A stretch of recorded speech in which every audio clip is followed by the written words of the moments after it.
As a family, you first need to understand what sort of culture you've got. What kind of system are you? Are you one that values open discussion? Are you one where conversations can happen face to face or in a room, or do they need to happen in a side room before you go in? Do you allow everybody's point of view to be aired, or are you, they call it the hippo principle, the highest paid person's opinion, or in this case of a family, the most important person's opinion. Hello and welcome to the FT Studios in London for the latest episode of PWM Family Matters. Today I'm joined by Rhian-Anwen Hamill, Family Enterprise Advisor and Director of the Family Enterprise Programme at London Business School. Rhian, it's a pleasure to have you with us. Thank you very much. Nice to be here. Rhian, families put huge energy into financial capital, but much less into people. Why do you think that imbalance exists? Sometimes a function of them not really knowing how to do it, but often I think it's a function of them not really believing it can be done. But certainly people need help and guidance as to how you can plan intentionally around your human capital, around your next generation, around your own behavior as an owner, let's say. I think they sometimes don't realize that, some of these, I think of them as intangible assets, like the ability to have a difficult conversation, for example, or to come to a decision together as a family, either around money or around businesses that they run. I mean, the ability to do that is in itself a great asset. The ability to step up to somebody remarkable who's gone before you. It's not always easy. And that, if you can do it well, is an asset. And it can be planned for. It can be thought about intentionally. And you can become aware of, some of the things that might be sort of implicit or under the surface that are driving behaviours in a family. What are the signs that a family has made the right investments in its human capital? You need to make decisions in common. And if you don't, then, some of the difficulties that all families can have, like rivalry, for example, can pop up in, let's say, inheritance discussions. They don't really belong there often. So I think, understanding the sort of family that you are is really what helps you to be able to make good decisions, and investing in that intentionally is a very practical thing to do, and it's got huge commercial benefits and ramifications if you do it well.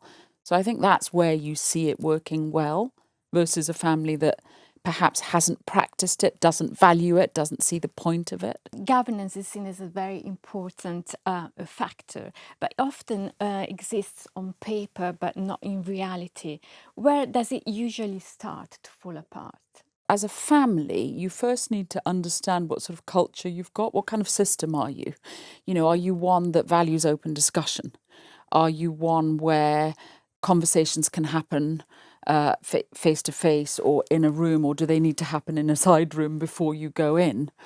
Do you allow everybody's point of view to be aired, or are you, they call it the hippo principle, the highest paid person's opinion, or in this case of a family, the most important person's opinion? Or do you allow everybody else to chime in? And I think the more respect and collaboration you can have between different family members in different forums, the more buy-in you're going to get. You need to treat, let's say, a family gathering, a family council, rather differently from a board meeting. And that can sometimes be quite difficult for people who are essentially business people, who have agendas and follow them assiduously, and short discussion, let's be decisive, let's move on. I often say to people that when we're in a family council, it's a different sort of discourse. You can't go straight to the answer. Sometimes you need to pick it up, look at it, walk around it, put it back down, come back to it next time. So governance has to allow for these things, and it also has to allow for what I think is one of the superpowers of private capital, which is that people often talk about the long-term nature of family investing in business or in with their financial capital, and that's true. But it's also important that individuals with strong conviction can put their capital down actually very quickly if they want to, with conviction, without recourse to a board discussion. That's sort of one of the magic things about families or owners, because they're often very remarkable people. We are in the midst of this great wealth transfer. And wealth transfer is often seen as a technical process. How much of it is driven by emotional and psychological factors? At its most basic, of course, those who are stepping up into wealth or into business ownership need to understand the assets they're going to inherit. So in that sense, there's a sort of very technical skills-based aspect to it. But it's true that inheritance and succession are often, very emotional times. They're liminal times where, you're moving from one thing to another. We know that liminality and change are difficult for human beings to contend with. And often you're also stepping into the shoes, as I said earlier, of someone who's exceptional. And that can sometimes make people feel rather sort of paralyzed. And sometimes those people don't even have to have been their immediate generation before them. They might be a great figure in the past who created a business, but they're very alive in the room and in the minds of people to whom wealth is being transferred or businesses are being transferred. Becoming aware of your own sense of what it is to step into that role, what's limiting you, where do you feel comfortable, where can you start, so you're on steadier ground, is something that next gens really appreciate. So the perception that the next generation isn't fully prepared, is that accurate, do you think, in practice? I think it's often inaccurate, not always. But I think, you do meet next generation adults who have been very well educated, and often education in a business school these days involves, let's say, looking at what it is to be a family owner. So they've already got good peer groups, they may have had a coach. Sometimes the work that needs to be done to enable succession to be successful is with the holding generation, so that they actually are able to let go, which is very difficult when they identify so closely with their assets or their business. From your perspective, where do private bankers and wealth managers fall short today when it comes to supporting the human side of family enterprise, and where could they add more value? The way I think about advice is that, there are specialists and there are generalists. And it's very important that specialists are properly educated, whether they be specialists in investments or dynamics or coaching or governance or legal, or that they're properly trained and that they stay in their lane in that sense. But also families need generalists, and they need generalists because they themselves, at their best, are polymaths. They're extraordinary people who have to think quite widely from, geographical, different sectors, philanthropy.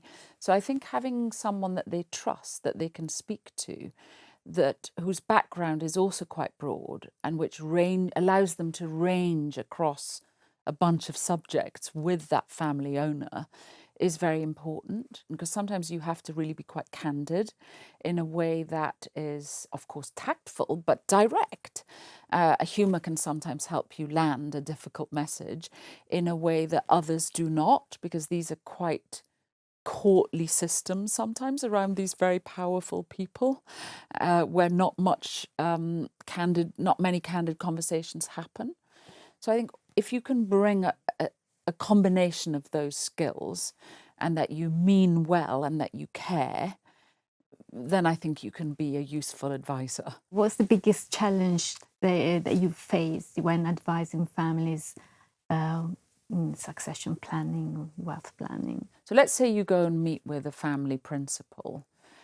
One of the biggest challenges that I have is that they don't always believe that the kinds of conversations that I'm advocating and the sort of developmental arc that I have seen be transformational for family members, that comes from this kind of work, they've never seen it, they've never experienced it. Actually, if they think about something like, let's say, coaching, for example, they think that's a remedial activity that you do with people who aren't managing, and you don't really need to do it with high-performing executives or family members.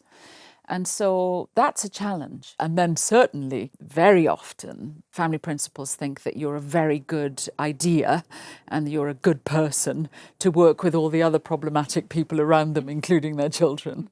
And so it takes a certain kind of person, once you've regained their trust or once you've gained their trust, to say, now, let's talk about you. So would you say that gaining a family's trust is the most rewarding aspect of your job, or what is it? Well, I think being trusted makes you feel valued as an individual. So I love my work, but really the thing I like most about working with these families is that they are extraordinary people at their best. You know, they achieve so much across quite a broad spectrum of demands. And I find that very stimulating and stretching for me. Thank you very much, Rhian, for sharing your insights. Thank you for inviting me. It's been a pleasure.